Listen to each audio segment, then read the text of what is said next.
You're listening to the Alan Alvarez Experience on AM 1130 and OC 882 KPHI. All right, mga kababayan, we're back, and thank you. Thank you for being there and staying tuned to KPHI Pinoy Power Radio and all our programs on this only FM, full-time FM Filipino radio station in the United States. Maraming salamat po sa inyong lahat. Okay, so nandito na tayo. Usually, we have our local artist spotlight in this segment, pero for this week, we have something very special for you, ladies and gentlemen. Last week, they signed an agreement called the Bangsamoro Framework, and this has something to do with our Muslim brothers in the Mindanao region of the Philippines, in the southern Philippines. This is an attempt by the Aquino administration towards peace in that region. Okay, and there's a lot of work involved, but from what we have discussed and what we have learned, the framework is there, and it's all about implementation now and putting pieces in place. I was able to speak with Undersecretary Gettie Sandoval from the Office of the Presidential Advisor on the Peace Process. So this was an exclusive interview that was given to KPHI Pinoy Power Radio to highlight the importance of this event for our community, not just in Hawaii, but sa lahat ng ating nakikinig din dyan sa ating streaming signal. So here we go, ladies and gentlemen. Pakinggan po natin. Alam ko baka karamihan sa inyo nagmamaneho, nasa traffic. Sit back, relax, ladies and gentlemen, and enjoy this very informative interview with Undersecretary Gettie Sandoval. Okay, ladies and gentlemen, nandito tayo sa Asia Pacific Center for Security Studies in Honolulu, Hawaii, at kasama natin si Undersecretary Maria Cleofe Gettie Sandoval, and she is the Undersecretary from the Office of the Presidential Advisor on the Peace Process. Kamusta po kayo, ma'am? Mabuti naman. Magandang araw po sa lahat ng nakikinig. Okay, una pong sasabihin ko, ma'am, is maraming salamat sa itong pagkataon na nakakapag-usap tayo tungkol sa bagay na itong Bangsamoro Framework Agreement na recently in the news. And I know that you are very instrumental or very knowledgeable about it. Para sa ating mga kababayan na hindi masyado nakakaintindi kung ano itong Bangsamoro Agreement, ma'am, maaring palinawagan niyo po, ma'am. Nagkaroon po ng tinatawag na pagpirma ng isang framework agreement noong ikapito ng Oktubre, ngayong buwan na ito, sa Malacanang. Pinangunahan ito ng ang chief negotiators natin sa panig ng MILF, ng Moro Islamic Liberation Front, at sa panig ng gobyerno. Ano po ba yung sinasabi nating framework agreement? Ito po ang naglalaman ng mga pamamaraan, ng mga proseso na gagawin ng dalawang panig, ng gobyerno at saka ng MILF, para magkaroon ng isang final peace agreement. Alam naman po natin, ilang taon na nating inaasahan na talagang tumigil na ang hidwaan, ang gera sa Mindanao. At ito pong framework agreement na ito ang nagsasaad ng mga limitasyon, ng mga proseso para po tayo ay tuluyan ng makaabot doon sa kapayapaang hinahanap natin. Okay, sinasabi niyo, ma'am, ito po ang isang framework. Can we describe this as the first step towards laws, this Bangsamoro? Maaari mong tingnan na ganon kasi ang sinasabi dito sa framework na ito, ano ba yung laman nitong framework na ito, ano ba yung proseso?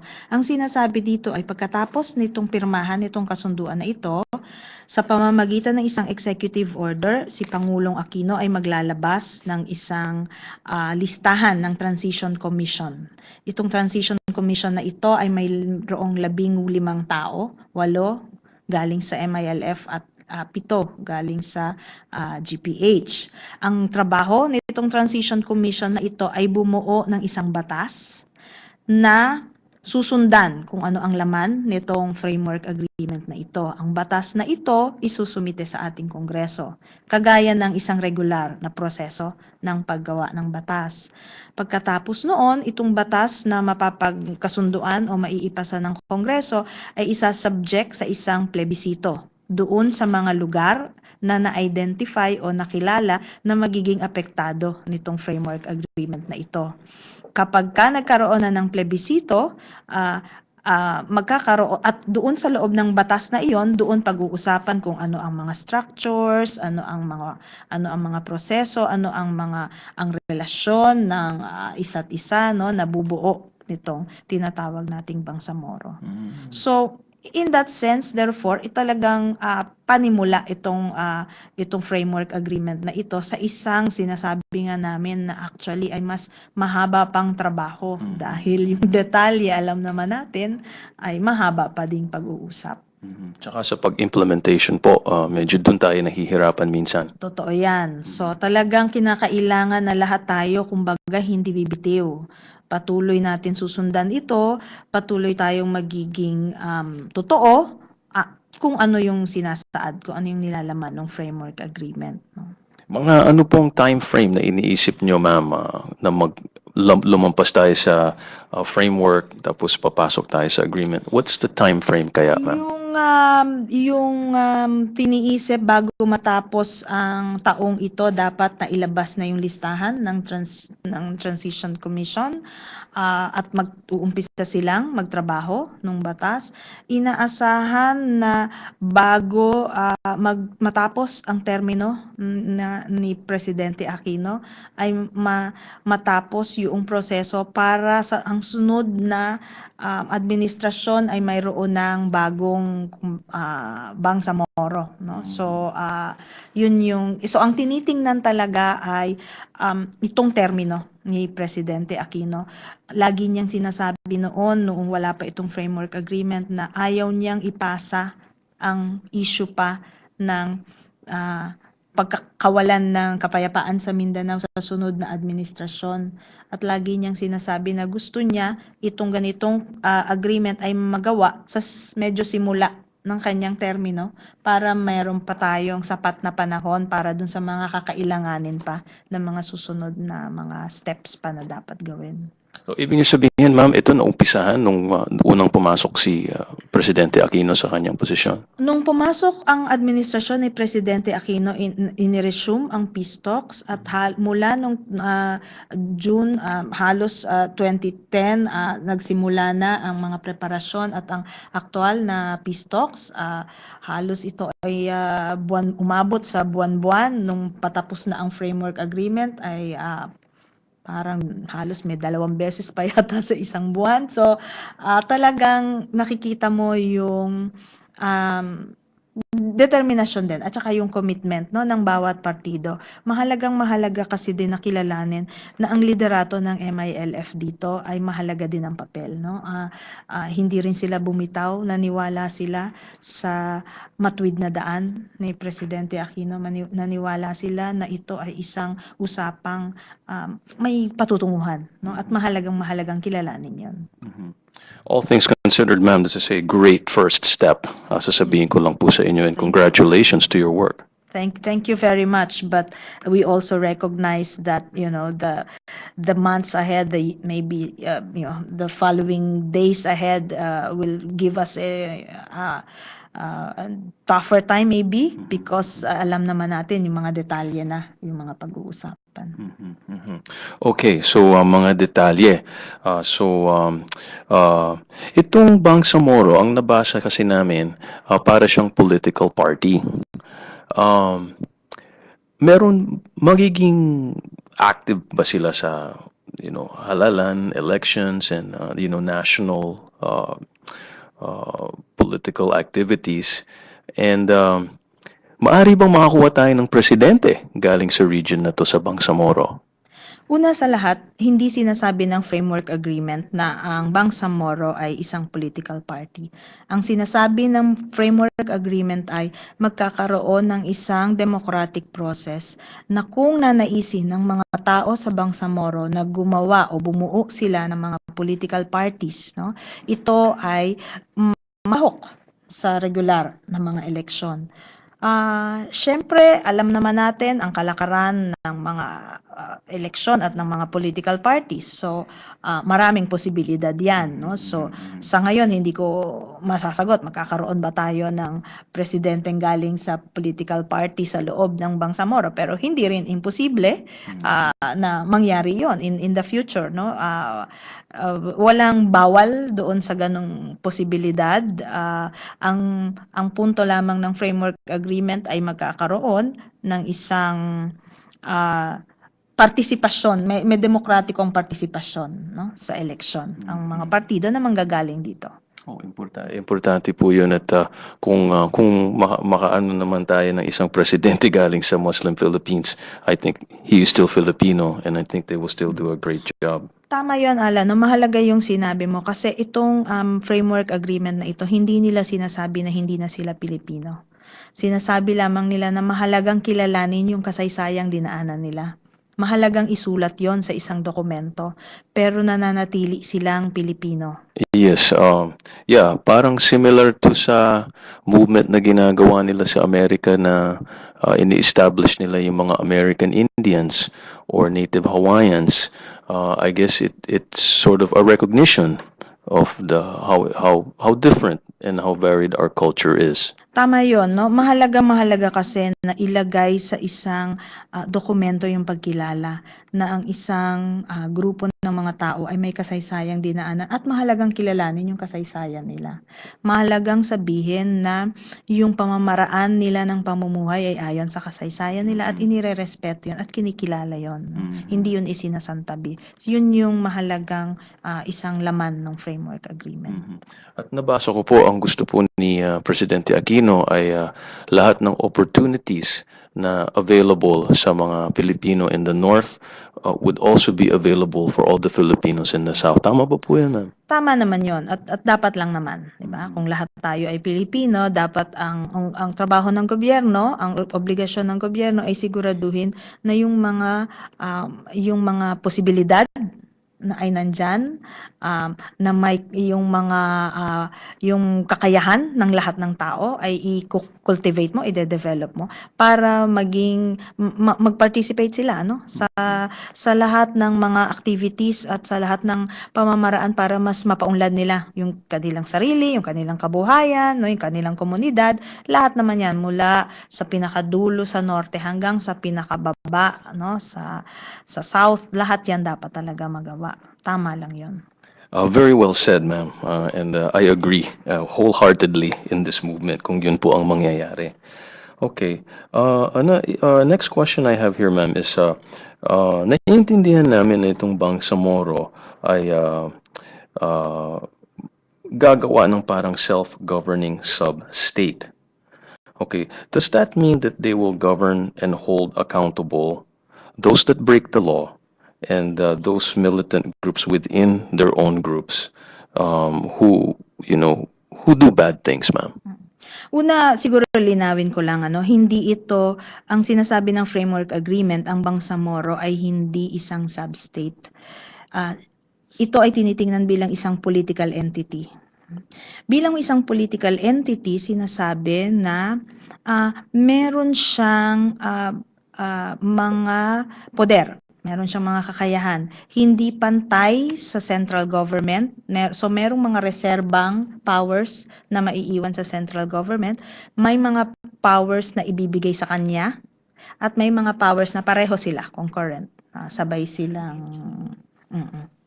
So, pero hindi rin siya, mas malaki ang kanyang obligasyon sa probinsya dahil siya ay may probinsya sa loob niya. Okay? Pero isa siyang political entity, ganon. Pero hindi siya tinitingnan na para bang isang sub-state, no? Na para at as a matter of fact, kung titingnan natin, dati ang kanilang gustong tawagan sa kanila ay Bangsamoro State, pero yun ay drinap yung state. Dahil sinasabi nila na sila ay parte pa rin ng Pilipinas. Sila ay Pilipino at ang kinakailangan nga lamang ay ganon. Linawin ang tinatawag nating power sharing.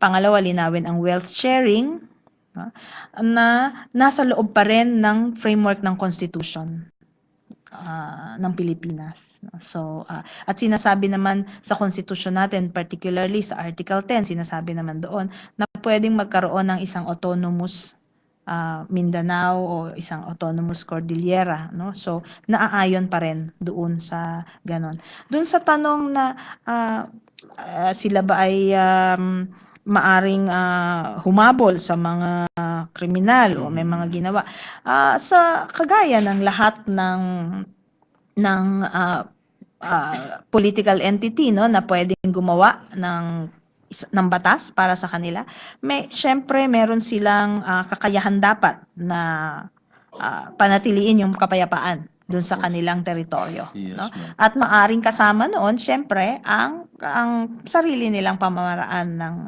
kung paano nila papanatiliin yun, no? So sila lang po ang parang bahala na dun sa kung anong mangyayari, o meron ba pong parang maisasabi ang ating national government? Ang mangyayari dyan kasi dahil nga gagawa ng Bangsamoro Law, kung saan papaloob doon ano yung mga powers, no? Yung detalye kung paano yun mangyayari ay pag-uusapan doon sa batas na iyon. Pero syempre sinasabi na may mga batas na o may mga kakayahan na maiiwan sa national government. Halimbawa, yung external security, yung defense ng external security, talagang yan ay nasa national government. Pero kung paano mo syempre pananatiliin yung law and order sa iyong area, maaring kung sino yung namumuno doon sa na yon, sa area na yon, i-define nila. Pero ang lahat ng yan, wala akong masasabing detalye ngayon dahil yan nga ay pag-uusapan. Okay. Lalamanin yan ng basic law, yung Bangsamoro law na gagawin pa lamang. Okay, sige ma'am. Maganda po yung sinabi nyo. So, ano po ang tatawag natin dito sa head or pamuno itong ating Bangsamoro? Ang sistema kasi parang ministerial form of government, yung gobyerno ay ministerial in form. So ang mangyayari ay yung mga political parties ay lalahok, kung sino yung mananalo na political party ay maglalagay ng kanyang representante sa legislative, at yung legislative na yon ang pipili kung sino ang tinatawag ay chief minister. Pero so maaari mong sabihin na sa isang banda parang parliamentary form, 'di ba? Kasi mga political party ang i-elect, hindi tao, hindi particular na tao. Pero sinasabi rin na dahil ito ay ayon pa rin sa konstitusyon, no? Therefore, itong chief minister na ito ay nasa ilalim pa rin ng supervision ng presidente. Pero sinasabi lamang na pinapayagan ang Bangsamoro na mag-define kung ano ang pamamaraan nila ng pagpili ng kanilang mga liderato. So chief minister ang tawag sa Chief Minister. If you have this Bangsamoro, and you say it's it's not a political party, it's a political entity. a political entity. Okay, ano na ngayon ang mangyayari dun sa mga iba-ibang Muslim factions that we know exist in Mindanao? Ang dami-dami nila, ma'am. Will they all adhere to this Bangsamoro? Well, una sa lahat, actually, nung lumabas yung framework agreement na ito, tuwang-tuwa kami doon sa suporta na nakuha mula sa iba't ibang grupo, no? Doon sa iba't ibang mga paksyon na sinasabi mo o mga grupo ng Moros sa loob ngayon ng tinatawag nating ARMM, no? Autonomous Region of Muslim Mindanao, ang intensyon ng MILF ay talagang isama ang lahat, no? Doon sa representasyon na mangyayari, walang i-exclude. Pero syempre, kung halimbawang meron kang mga lawbreakers, yan ay police matter, yan ay law enforcement matter, no? So, ang sinasabi ay yung mga lehitimong mga grupo na gustong sumama sa proseso ay talagang bubuksan ng MILF ang proseso. At yung talaga namang may nagawang mga kasalanan ay talagang, kailangan silang syempre panagutin, di ba, sa batas. So, yun ang You know, ma'am, malapit tayo kasi sa maraming mga Muslim countries dito po sa Mindanao. Lapit tayo sa Malaysia, sa Indonesia. Ano po ang tingin ng mga leaders doon sa mga ibang bansa dito sa ginagawa nating Bangsamoro? Well, una sa lahat, actually dapat pasalamatan ng malaki ang Malaysia bilang facilitator. Sa loob ng ilang taon sila at kaya ang talks ay ginagawa sa Kuala Lumpur. At may suporta ito ng Muslim community sa ating paligid, no? Pinangungunahan na nga ng Malaysia bilang third party facilitator. So masasabi at noong lumabas ang framework agreement, lahat sila ay bumati, lahat sila ay nagsabi na ito'y tamang daan para sa kapayapaan. So sa aking palagay, yung suporta ng mga iba pang mga bansa, no, na predominantly Muslim ay nandyan sa atin, no. That's great, ma'am. Given that the one of the major problems sa Pilipinas ay lack of industry or lack of jobs, are there any economic initiatives with Bangsamoro that will help in that way? Inaasahan na kapag nagawa na yung Bangsamoro, kapag nakita na kung sino itong magko-comprise dito sa Bangsamoro, inaasahan na yung economic activity ay papasok. As a matter of fact, sinabi noong isang credit rating agency, yung Fitch rating, na ito daw kasunduan na ito ay supportive both for the public and the private investment sector. Kita rin namin na ang ating ilang mga donors, halimbawa ng European Union, nung linggo na pinirmahan itong ating kasunduan, nagbigay agad sila ng 312 million pesos para sa livelihood. Para sa mga displaced, yung mga affected communities, yung mga kababayan natin na ang tawag natin ay nasa conflict affected areas natin, no. So magandang panimula yon at sana sundan pa ng ibang mga donor, yung talaga namang interesadong tumulong ng mga donors natin. Since you're creating a political entity, is there a possibility that you would create other entities throughout the Philippines, not just in Muslim Mindanao, because of this Bangsamoro? Kung susundan natin yung constitution natin, sa Article 10 may sinasabi doon na magkakaroon ng dalawang autonomous regions, no? Sa Mindanao at sa Cordillera. So susundan natin ang ating konstitusyon. Yun ang nakalagay sa konstitusyon. So itong pagkakaroon ng isang autonomous Mindanao ay ayon sa konstitusyon. At yun nga, sinabi naman doon na yung framework agreement na ito ay sang-ayon pa rin sa konstitusyon ng Pilipinas. So palagay ko hindi maraming political entities ang mangyayari, pero dahil ayon sa konstitusyon may dalawang pinapayagang autonomous regions na pwedeng gawin. Will they have any special privileges, subsidies, or assistance from the Philippine government as far as running this Bangsamoro? Sabi ko nga, yung framework agreement, ang sinasabi doon, magkakaroon ng annexes, magkakaroon ng annexes ito. In other words, may mga idadagdag pang mga dokumento, at yung mga dokumentong yon nandun yung detalye. Kasama sa mga idadagdag na dokumento, ano yung power sharing, ano yung wealth sharing, paano mo ibabalik sa isang normal na estado ang Mindanao o ang mga lugar na makakasama sa Bangsamoro, at ano yung transition provision.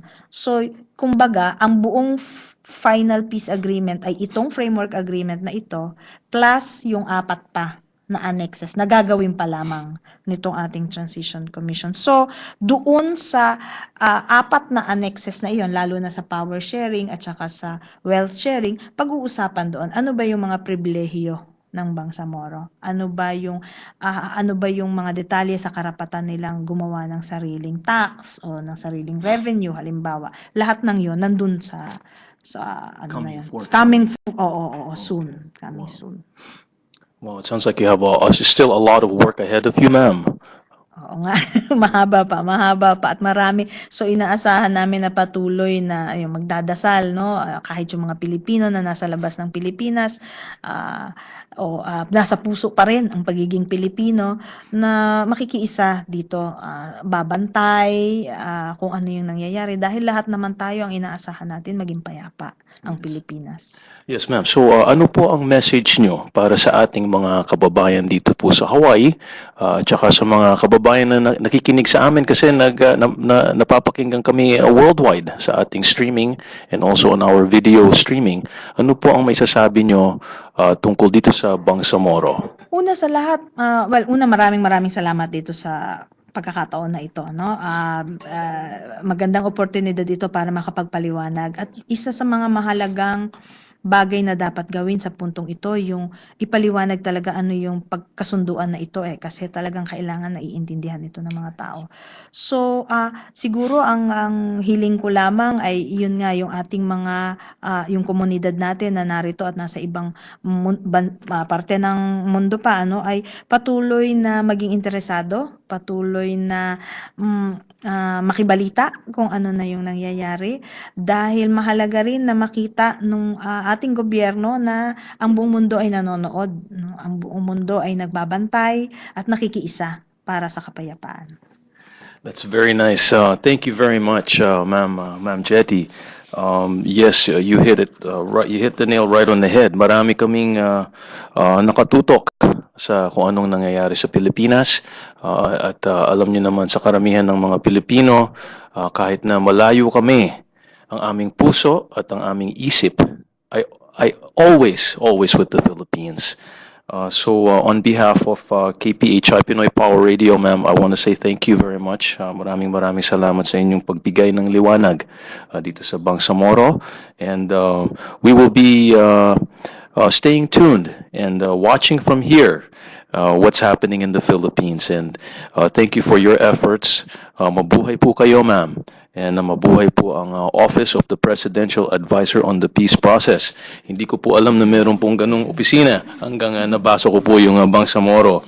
And when I found out about it, I learned about how important this office is to peace all over the Philippines. So maraming salamat po, ma'am. Walang anuman, Alan, at maraming salamat din sa iyo at sa lahat ng tagapakinig mo. Magandang araw. Thank you very much, ma'am. All right, ladies and gentlemen, you were just listening to Undersecretary Gettie Sandoval with her exclusive interview on the Bangsamoro. Hope you learned a little bit about this very important event that happened in the Philippines recently. And I'm sure we're going to be hearing a lot more about it in the near future. Okay, so stay tuned, ladies and gentlemen. In a few minutes, we'll have Attorney Roda Yabes Alvarez with her Legal Pinoy English-Tagalog version. You're listening to the Alan Alvarez Experience on KPHI Pinoy Power Radio. KPHI Honolulu.